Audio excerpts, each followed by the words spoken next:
I think I can share as well with great confidence that I also am very proud of the way that I modeled in my practice. I think that's why, so many docs, did come and want to train and work with us. And we had a very similar, I think, setup than you, like associates would come for 1 to 2 years because they simply just wanted to train with us. Hello and welcome to the Remarkable CEO Podcast, a show dedicated to chiropractors who want to transform their job into a business, so that they can have a remarkable practice as part of a remarkable life, not instead of one. With your hosts, Dr. Pete Camiolo and Dr. Stephen Franson. Welcome back to another episode of the Remarkable CEO Podcast. I'm Dr. Pete Camiolo. And I'm Dr. Stephen Franson.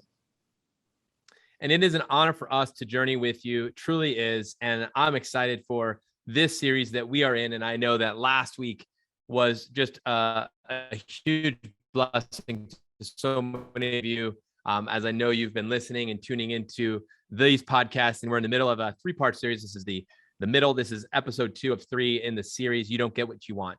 And this week we're actually going to be getting pretty raw, pretty real. We are in this whole series because the reality as the CEOs is that each one of you is a leader, and it matters how you lead. It really does. And there's a lot that hinges upon your leadership. And so today's conversation is about modeling. And what we're saying is that you don't get what you want, you get what you model.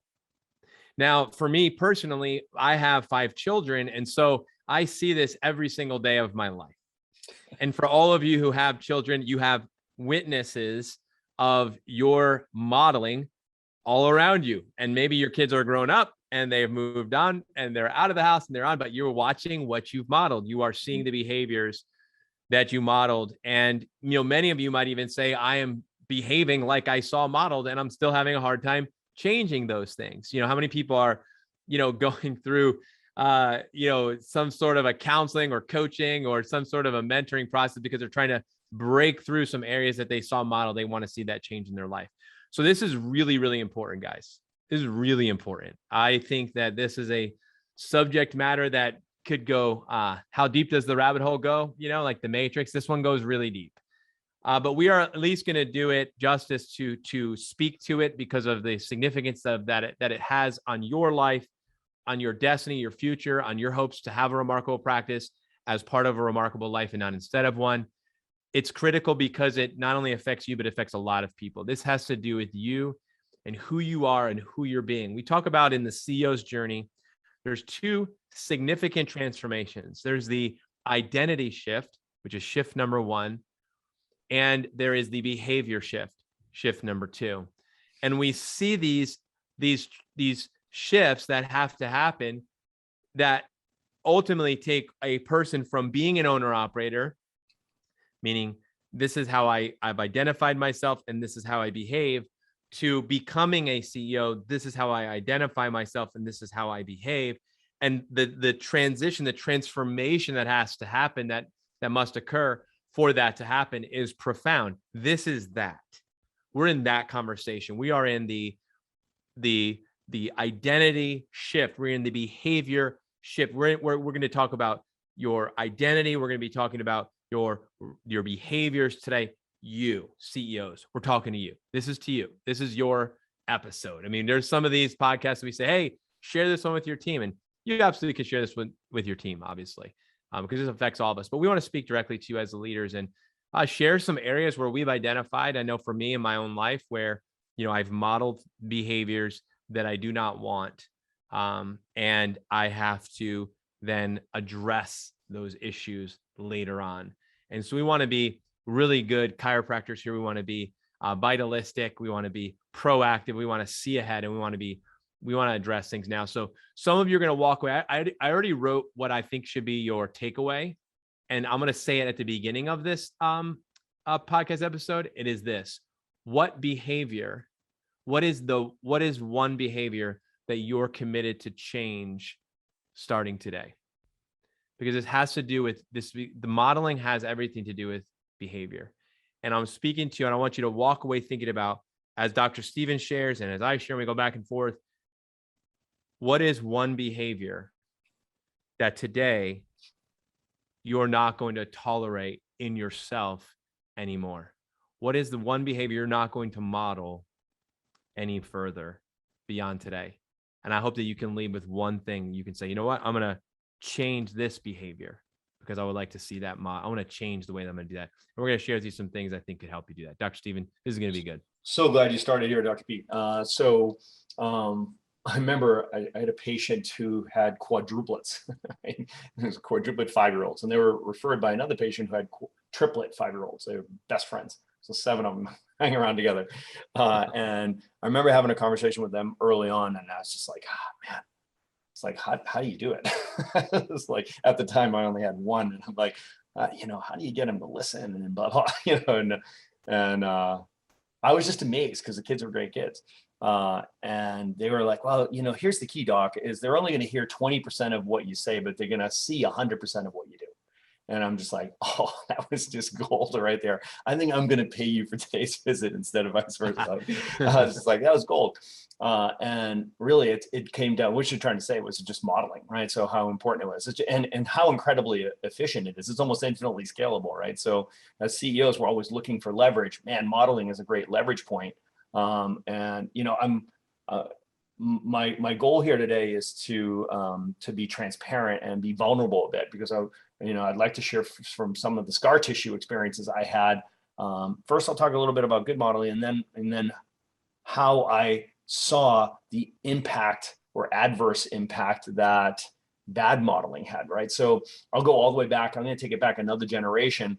You talk about your 5 kids. I was blessed with having, and I am still to this day blessed with having awesome parents, right? So my mom and dad are fantastic. They're world-class people, world-class parents, and now world-class grandparents. So many of you have met my parents, and so you might be smiling and chuckling right now when you think about Mickey and Steve. So, tip of the hat to mom and dad. They force themselves into so many chiropractic environments that so many of you have met them, whether they come to immersions, or they come to our Remarkable Life Retreat, or they come to every single party. They don't even have to be invited.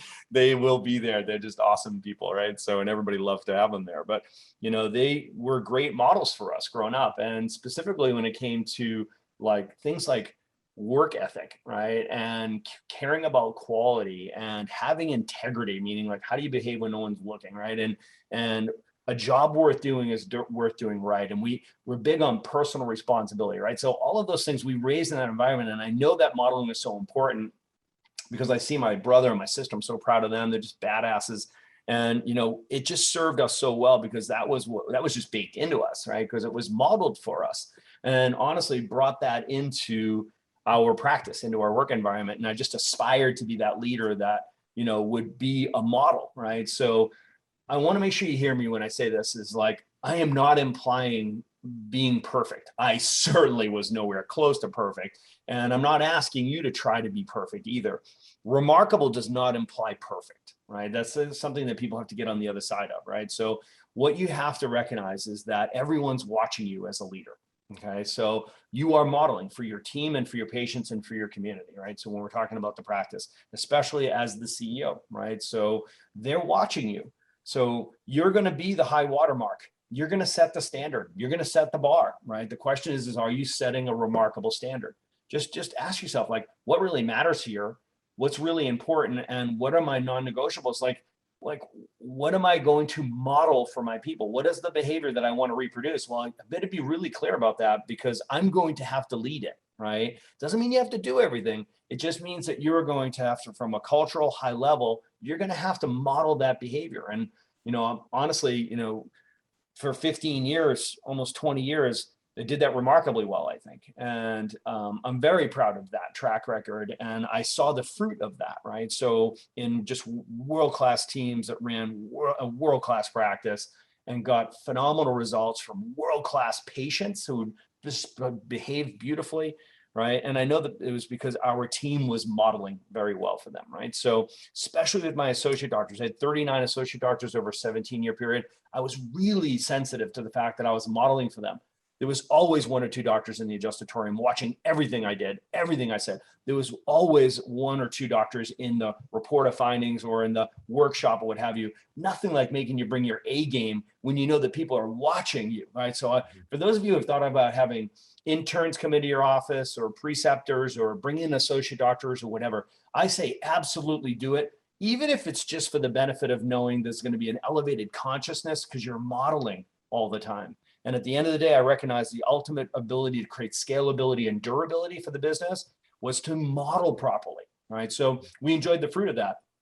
And I'm teeing this up because things changed, right? So at the end, when we sold our practice a couple of years ago, and I knew that God was calling me to this next chapter to teach and to coach and to lead in chiropractic, because I felt like I had sort of maxed out what I could do in the brick and mortar. And I wanted to do bigger things for chiropractic. I covet influence in chiropractic. So my head and heart started to beat outside of the practice. And as soon as that happened, Dr. Pete, I can tell you there was some behaviors that drifted, right? My commitment to being there early, and then it was just barely on time, and then it was a little bit late, right? And I watched what happened. As soon as my behavior started changing, I started to see the behaviors of my team change. When I would sneak out at the end of the day because I wanted to get home to see my kids who were growing up, I just tried to get away with it and sneak out, when I was quote unquote done for the day and not, really be present and intentional around the post-shift huddles. And I watched how that deteriorated. I'd show up just in time for team training and not quite as prepared. And I watched what happened as that started to unravel. And maybe my commitment to, doing extracurricular or marketing outside the practice, my outside talks, spinal screenings, corporate wellness, you named it, that started to atrophy, right? And sure enough, I saw that behavior happening in my associate doctors. Guys, I'm being really transparent here because I want you to recognize that the heart behind this Remarkable CEO program, the heart behind teaching doctors how to really become a CEO, really scale their business and eventually exit their business gracefully and profitably so you leave an ultimate legacy. So much about this that we're teaching was missing for me when I was trying to do this right? So now I'm teaching from scar tissue and recognizing, man, you don't get what you want, you get what you model. Dr. Pete, we're in Massachusetts, just north of Boston. And, I can tell you what, the first 20 years, we didn't have snow days. It's not that it didn't snow, right? We didn't have snow days, right? Like if it was a blizzard, I was going to be there. And those patients would take sled dogs, right, to the office. They would show up on a snowmobile if they had to, because they knew I'd be there. Our doctors would be there. Our team would be at the front desk, and we'd be there to adjust them, right? If they're going to get there, I will get there. And then what ended up happening is we started to lose that edge, right? So at the end, I was like, yeah, you know what? There is 8 inches of snow out there. Maybe we'll have a snow day today, keep everybody safe, that kind of thing. And as soon as I changed that and started to model that behavior for the practice, for the patients, man, if it was a dusting going on out there, people would be calling in and banging in and missing their appointments. If they started to threaten that we were going to get a storm, people would be changing appointments. Man, Dr. Pete, I saw it lived out in so many ways and so many seasons. You don't get what you want, you get what you model. Okay, let's take a quick break and talk about Chiro Match Makers. Chiro Match Makers will help you find the right person for the job. If you're looking to hire the ideal chiropractic assistant, Chiro Match Makers will help you find the specific person missing from your team so that you can get back to using your talents to serve more people.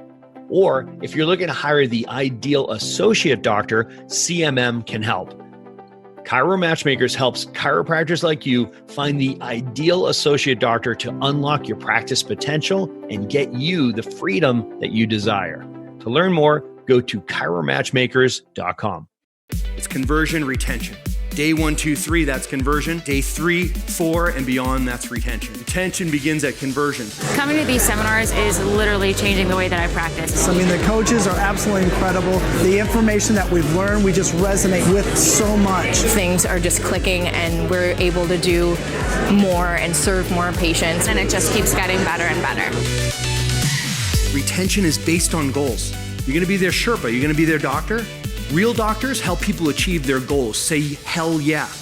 I think it's very important for the doctors to bring their entire team. They push you, and that's why I choose to invest to bring my team to the immersions, because it stretches you beyond where you are in practice. Everyone beats the same drum coming away from the immersions. It's like going to the top of the mountain. Once you've been there, you have a whole different perspective. I feel like I'm leaving here with a set of tools and a process to how to get from point A to point Z. Energy is everything. And you go back to our lives on Monday morning with a clearer vision and a clearer purpose about exactly where we're going. Who's with me, guys? I've grown so much just every immersion I've gone to. It is making me feel more calm and more at ease and more confident in what I'm doing every day.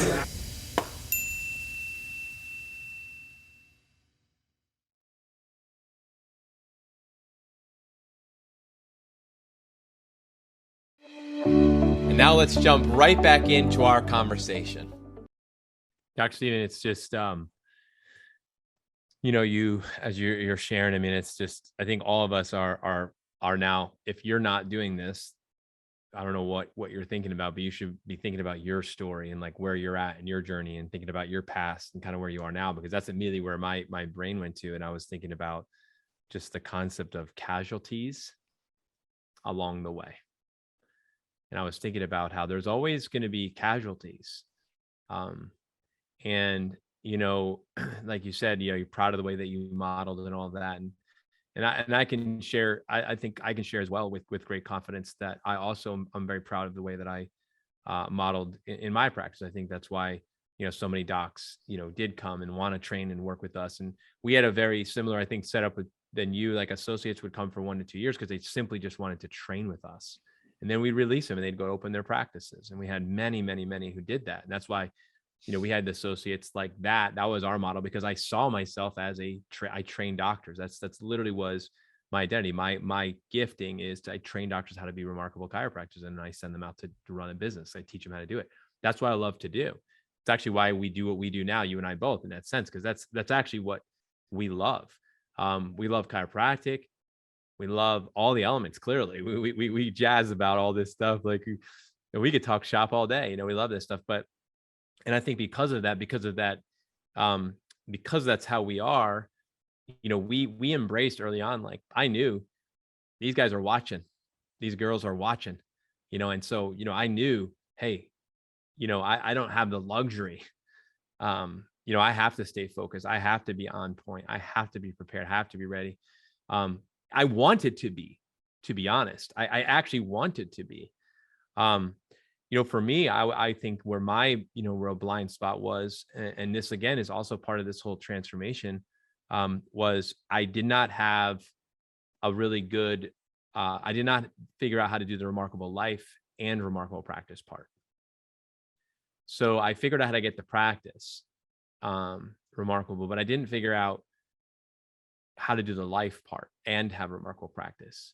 And I did not model that, or especially in the early years, I did not model that well.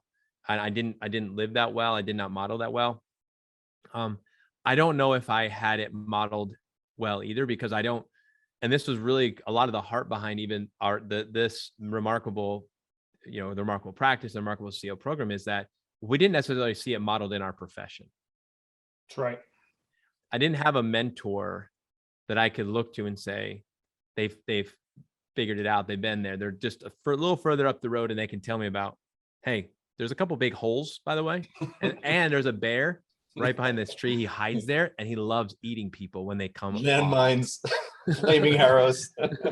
Yeah, it's like there that wasn't there, and so as much as I'm gonna, we're guilty as charged, it's also like part of the pain point is it wasn't modeled, so therefore we had to figure it out and fail, and so that we could then begin to get the awareness and then change our perspective and change our behavior, so then we can become modeling for how to do that. So for me, that was what really led me to this point of I realized that we could have this remarkable business, remarkable practice, but what would it look like to have both, where they don't compete with one another, but they complement? They don't compete, they complement, that I can have both a remarkable practice, one that at my standard, I'm very proud of, that's doing all the things that I wanted to do and doing it with excellence, and have a remarkable life. And that eludes a lot of people. I think it's eluding many of you who are listening to this podcast. When I say eluding you, it doesn't mean you can't get it. It's just saying you're like, but I'm not there yet. Maybe. And maybe this is speaking to you. And I'm going to encourage you to stay the course. Stay the course. You can have a remarkable practice and a remarkable life as part of a remarkable life, is what we say. It's true. It's not like we're not throwing it out there like a carrot that you'll never reach, or we're not saying it just because we think it's a cool line. We're actually saying it because you experienced, Dr. Stephen, a remarkable practice, a remarkable life. I've experienced a remarkable practice, a remarkable life, but I've also not experienced it. That's right. And that's why it is significant. That's why it's worthy of being the premise, because it's that important. And becoming a remarkable CEO, the reason why that's worthy of being something that we actually do, and we say, hey, let's start a program called Remarkable CEO. Why would we even do that? It must be that important. It was so important that it had to happen. It was so important. It was so critical to me that this happened, that I was willing to walk away from everything to say, we've got to do this. Because I know there are chiropractors graduating every single year. There are chiropractors bailing out of practice every single month. There's all sorts of stuff going on all around us all the time. There's got to be a solution to help more chiropractors and help more people, but do it in a way where they can have remarkable practice as part of a remarkable life. And so for me, a lot of the pain came from, I didn't have it modeled. And so therefore I didn't know. And then there were casualties along the way. And usually the casualties are the people closest to you, starting with you. And so the first casualty in every situation is going to be you. And then it's going to be the people close to, like your family, your spouse, your children, and then the people you work with, your associates, your team. These are going to be the people that are going to be affected. And so our hope is that, when you think about, okay, what are the behaviors that you are modeling that you don't want to model anymore? Dr. Stephen, you brought us some great examples of some things. For me, I shared on our last podcast, I talked about how, I needed to begin to really celebrate and recognize the team. I also really needed to learn to trust the team and delegate things to them and trust them with stuff. I just couldn't be all things to all people anymore. I prided myself on 7 days a week. I prided myself on generating 25 to 30 new patients a week. I prided myself that I can make it rain. I prided myself that I could adjust 1,000 people myself every week. I prided myself that I could rip it in 3 doctor's reports every single week and close 80% of people on a cash care plan. I prided myself that I would, and you fill in the blank. And those things aren't bad things, okay? Those things aren't wrong. I think those things are pretty spectacular. And I'm so happy that I got to be a part of that. I got to experience it in my life. But I will also say those very same things could have been the death of me too. Because it wasn't until I discovered that it's not about you seeing all the people, or you converting all the people, or you attracting all the people, or you being the guy. It's actually less about that. So I will say this, what I needed to model, I was very proud, but I wasn't very humble. And I'll tell you that what I needed to grow is I needed to become more humble. And I realized that the journey of a CEO is an upside down journey. But actually, it was upside down to me, but it was right in reality. I was upside down, thinking that I had to be in control, that I had to be to do it all, right? That was upside down. But I hadn't had it modeled of what it looked like right side up. What it looked like right side up was actually, it was not about me. It was actually about surrounding myself with people empowering them, equipping them, and letting them rise and letting them shine and letting that see what that could do. And that for me was, I think, one of the areas where I knew I struggled. I know that was a area of great pain for me and for others because I didn't know. And I hope that even in this program, even this podcast, like, you can begin to say, okay, it's possible. I can become a CEO. We can have remarkable practice and a remarkable life. It's possible. And you will need to model it.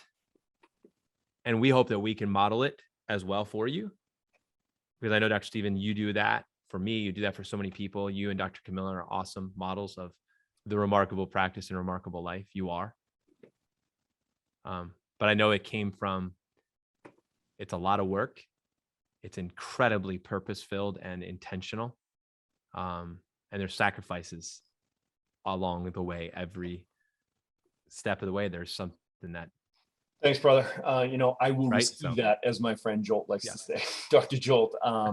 But it's the perfect place to reiterate that remarkable does not imply perfect, right? So we're all walking with a limp here, and to just recognize that even if you feel you're in a season where you can say, I've accomplished this, I've created this business that doesn't compete with my life, it actually supports my life, right? I've created this remarkable practice as part of a remarkable life, not instead of one. If you've come to that realization that it's like, actually, I think I'm actually at this place, just recognize it's not a place, it's a state, and it's dynamic, it's fluid. This is more, think about it more in terms of fitness, right? So you don't just arrive at being fit and say, well, good, I'm glad that's over. All those workouts and that diet style, sleep pattern, thought life, man, those Metcons are brutal, right? So it's like, so happy that I don't have to pick up those weights anymore. That stuff's heavy, right? So it's like, you don't arrive at a place, right? So this is fitness. This is an every moment, everyday thing. And it's when you do get to that place where you feel like it, everything's, in place. Remember, that's an avocado moment, right? So it's like, almost ready. It's ready. Oh, it's too ripe. It's going to be really dynamic, and it's going to be a moving target, but it's a great thing to keep your eye on, right? As all the time. This is assess yourself, and am I in alignment, right? So are my core values in aligned with my vision story? Are my behaviors aligned with both of those, right? So that's really where all of this lives. Pete, I want to close with this, and to recognize, all right, so if we recognize that remarkable doesn't imply perfect, to be a remarkable leader to your team and to your patients, this carries over. Your team's watching you, but so are your patients, right? So if there's any point in frustration that you have with your practice members, your patients, and you're like, oh my gosh, it's like I'm trying to get these people to comply, right? They're not following my recommendations for care. You have to ask yourself, are you modeling this for them, right? So, if they're not getting adjusted regularly and you're frustrated, ask yourself, am I modeling that? Am I getting adjusted regularly, right? So are you committed to a rhythm with your adjustments? So like, why don't they bring their families in? It's like, I want to be checking kids. It's like, do you check your kids, doc? And do you check them rhythmically? Is it Sunday night adjustments at the house, right? So, or do they come into your practice even better so your patients can see your family getting checked in regular? Like, so if they're not exercising, are you exercising? If they're not eating right, are you eating right? If their thought life is sideways, how about yours, right? So you got to ask yourself, am I modeling these things?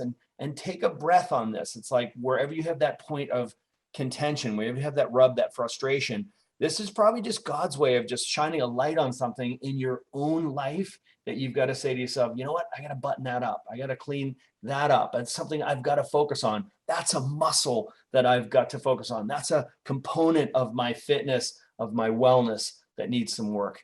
Guys, remember, you don't get what you want, you get what you measure. You don't get what you want, you get what you reward. And you don't get what you want, you get what you model. Thanks for listening to this episode of the Remarkable CEO Podcast. Remember, what the world needs now is chiropractic.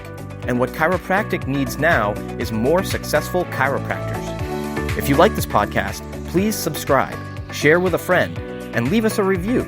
And if you'd like to connect with us personally, direct message us on Facebook, LinkedIn, or Instagram. Now go and be remarkable.